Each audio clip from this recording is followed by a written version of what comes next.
Good afternoon, everyone. This is Rosie Alive, an extension of Hope for Freedom.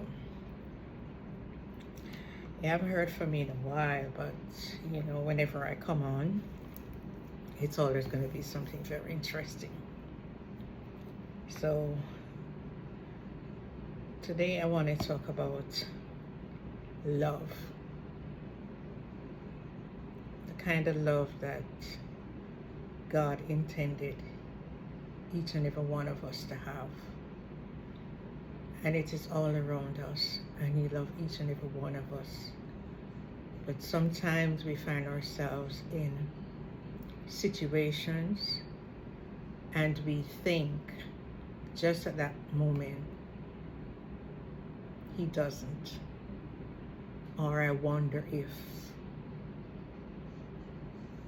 And we ask ourselves these questions, even though we know He does. But in that moment, when you're in that particular situation, it doesn't feel that way. And so I find myself in such a situation. 2024, in November, late November.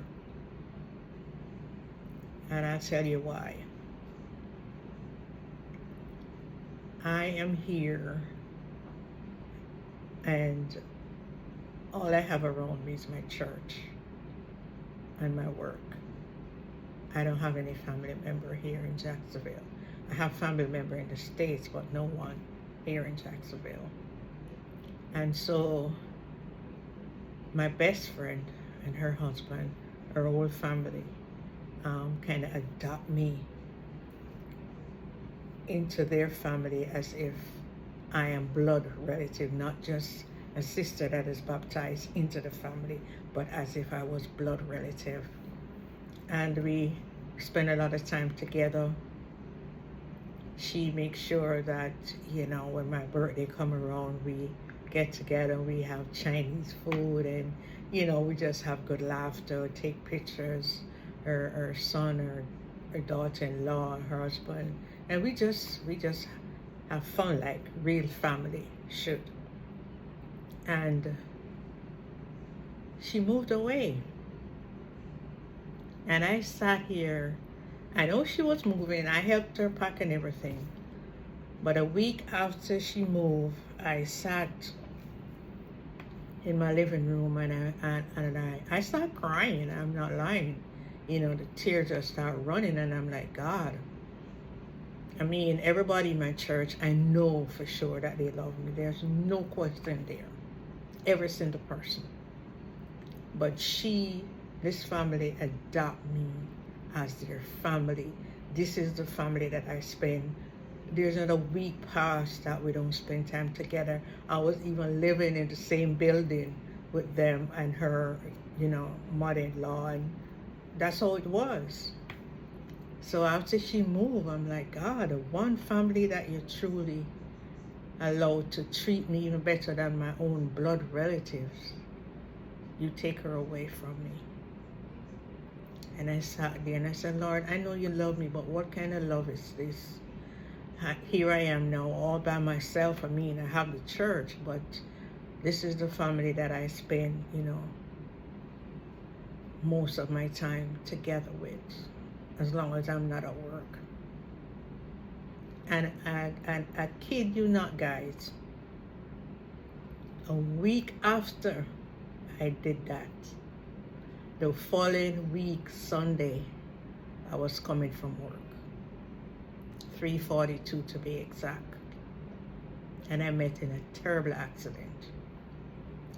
The accident left me with 10 broken ribs, a broken left wrist, and a deep cut over my face. And you can't tell that I had that cut. God is so good. He healed it up so properly that you can't tell that there was such a huge cut over my face. They had to put a stencil up in my nostril, my right nostril, to hold whatever it is, I forget the name, that will keep my right eye together. A piece of it came out the 5th of February, and another piece is still up there, not yet out as yet. But that accident, as terrible as I describe it to you guys, it was a miracle. And every time I remember the accident, I say, thank you, Jesus, not for the accident, but for what happened. When the accident happened, I could not see anything. I knew I'd take off my seatbelt. I could not open the door to get out. And like I said, I couldn't see anything. So I'm not seeing anyone. I'm just hearing voices. I heard a gentleman said, Mom, don't worry, I got you. And he take me out the car and he put me on the pavement. We call it in Jamaica the sidewalk, to lay down, stretch me out. I was in severe pain, guys, severe pain. And I heard a female say to me, Mom, don't worry about the cut. I'm a nurse. And she tend to my cut. I heard another gentleman saying, why the police taking so long? When the police came, they take me to the hospital. I did not, to this day, give a statement. The 3 bystanders gave the statement. No, these 3 people were not bystanders. These are 3 angels that God provided to take care of me before the ambulance came and before the police came.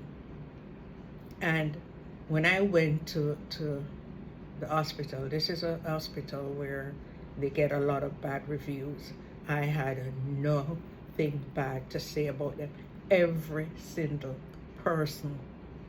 The nurse, when she looked at my cut, she said, she's not going to wait until Monday morning for them to operate on it because it was so deep. She's just going to start stitching it up. And she did a very good job, to the point that Monday morning when the doctor take me to operate on it, he said she did an excellent job, so much so that their job was much easier. And I share this to say this, guys. Let me tell you something. There's no question that God did that to show me how much he loves me. While I was in the hospital, my general manager, the assistant